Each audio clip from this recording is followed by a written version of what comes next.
Hello everyone.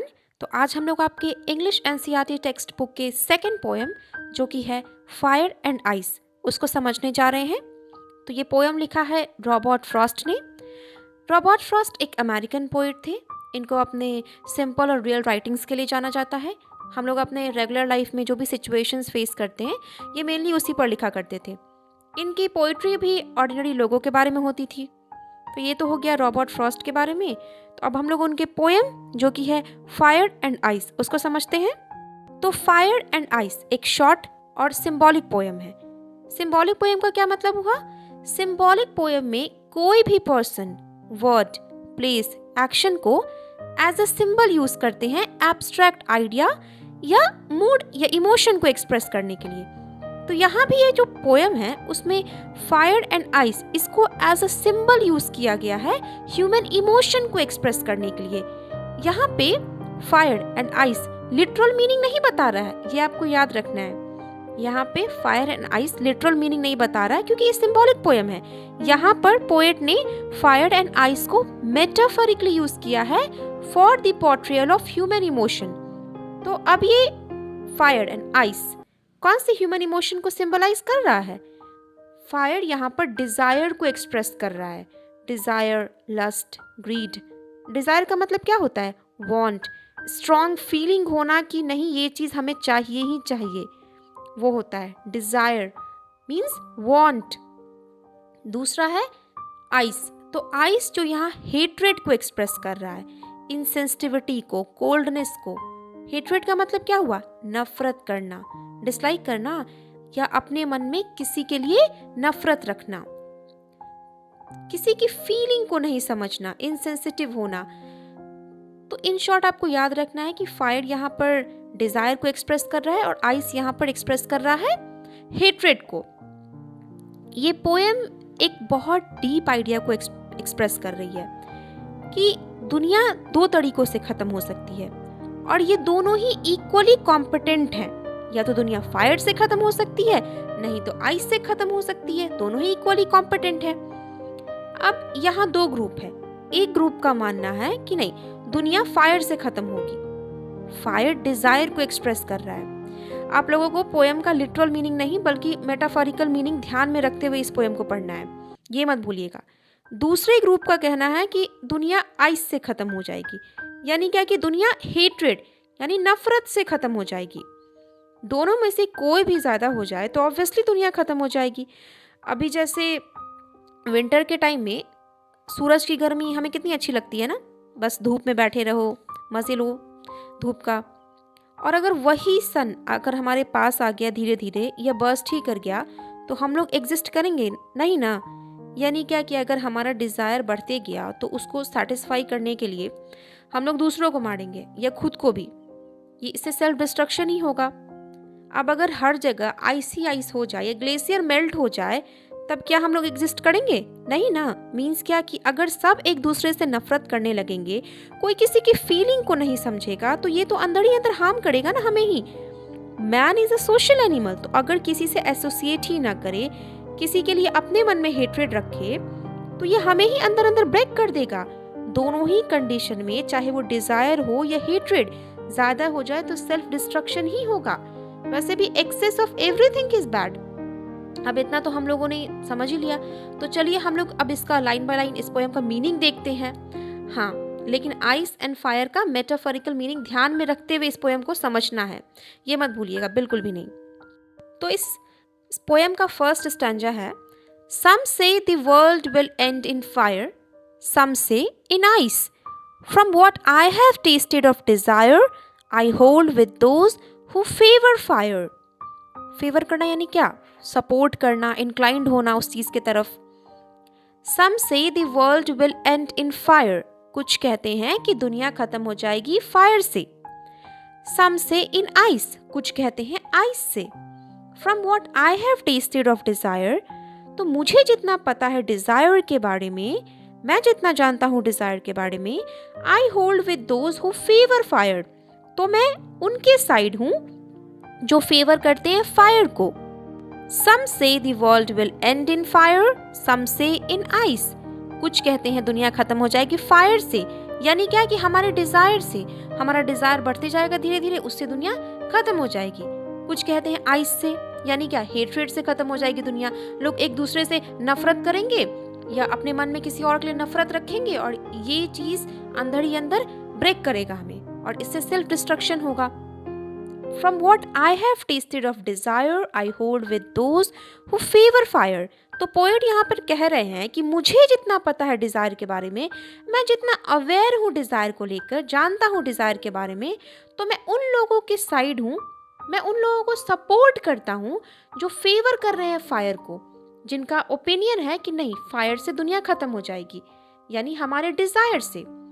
वैसे भी human beings अपने इमोशंस को रूल करने देते हैं और उनका इमोशन डोमिनेट करता है और उसका कॉन्सिक्वेंस क्या होता है? टोटल ड्यून, सेल्फ डिस्ट्रक्शन होता है उससे।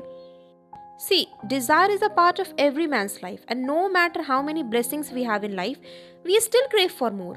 अगर हमें हमारी फेवरेट चीज़ ही लाकर दे दो ना, तो 4 दिन हमें वो चीज़ अच्छी लगेगी और उसके बाद हमें उससे बेटर कुछ चाहिए होगा और फिर उसके बाद उससे कुछ बेटर चाहिए होगा। हमारा डिज़ायर कभी ख़त्म ही नहीं होता।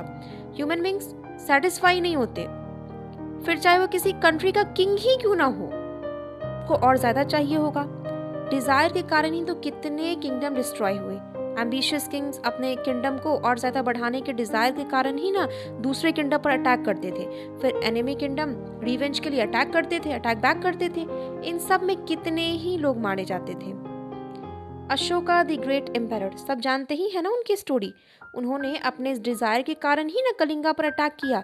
कलिंगा का स्ट्रैटेजिक लोकेशन अच्छा था, तो उसके चाह में उन्होंने अटैक किया कलिंगा पे और उस वॉर का रिजल्ट कितना हॉरिफाइंग था सब जानते हैं। कितने ही लोग घायल हुए और कितने ही लोग मारे गए, and all because of desire. Even Bhagavad Gita के चैप्टर 2 वर्सेस 62 एंड 64 में एक एंग्री मैन जो सक्सेसिव स्टेजेस से पास करता है उसके बारे में बताया गया है। These are delusion, loss of memory, loss of discriminative intelligence and final doom, यानी बस डिज़ायर के कारण सब कुछ एट लास्ट खत्म हो जाता है, सेल्फ डिस्ट्रक्शन होता है। तो ये जो स्टैंजा था, इसमें पोइट वही बता रहे हैं कि वो इंक्लाइंड है डिज़ायर की तरफ, वो उन लोगों के साइड हैं जो फेवर कर रहे हैं फायर को, जिनका मानना है कि फायर से दुनिया खत्म हो जाएगी, यानी डिज़ायर से। इस स्टैंजा में हमें पोएट का इंक्लाइनेशन फायर की तरफ दिखता है। अब दूसरे स्टैंजा में देखते हैं कि वहाँ क्या पोएट बता रहे हैं।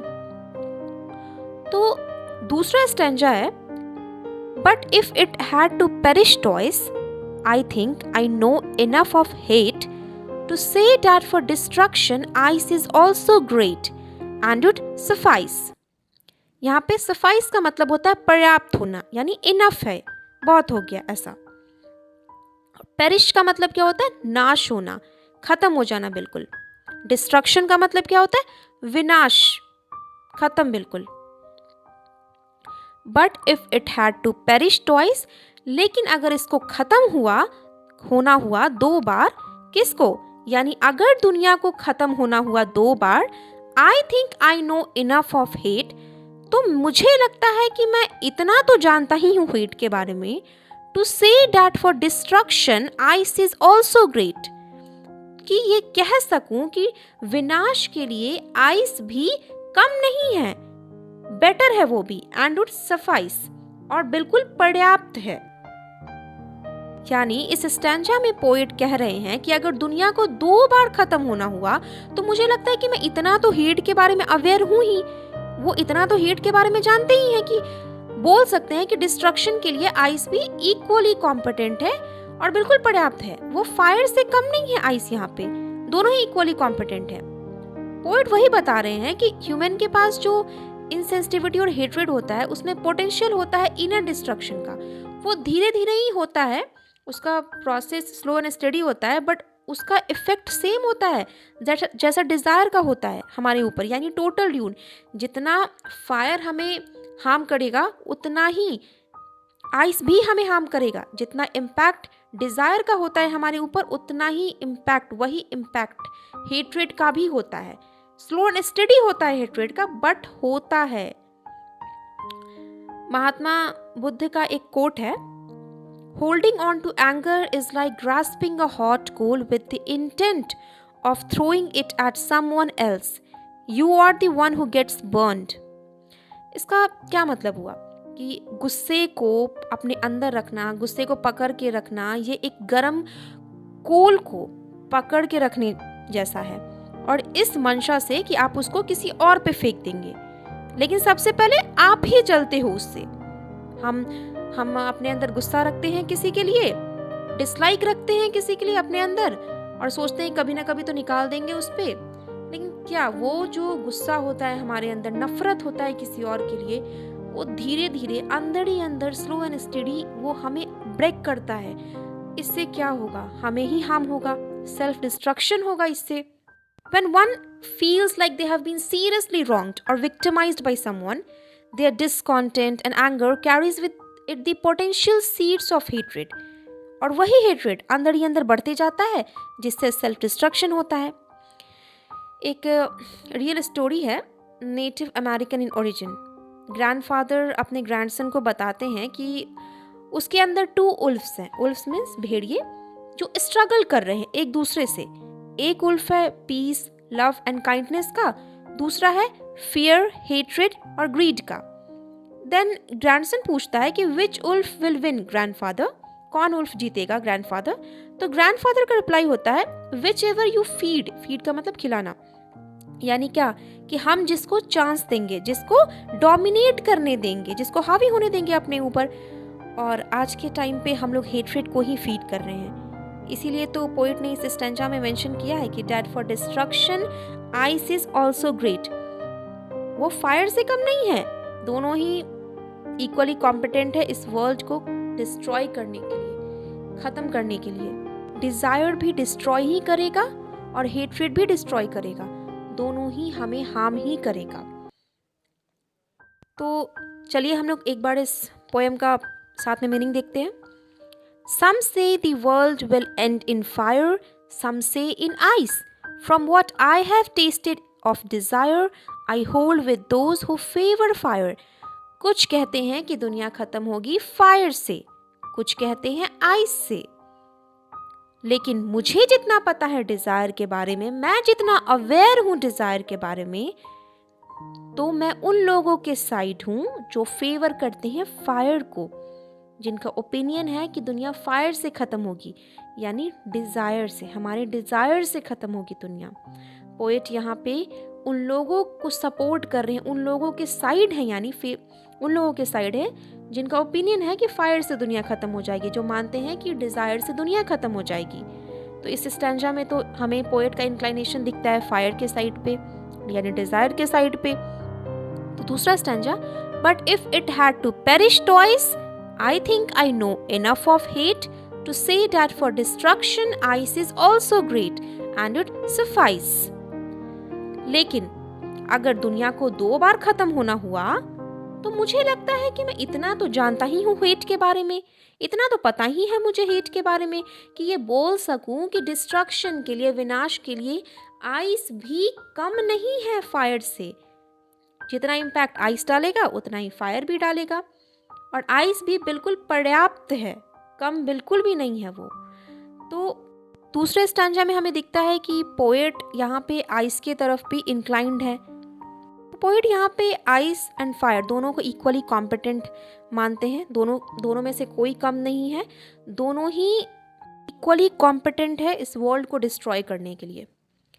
तो यही था आपका पोएम फायर एंड आइस। आप लोग इस पोएम को पढ़िए, समझिए, एंड कोई भी प्रॉब्लम अराइज होता है देन आप लोग कमेंट बॉक्स में मैसेज ड्रॉप करें। तब तक के लिए पढ़ते रहिए, लिखते रहिए। Stay tuned. Thank you.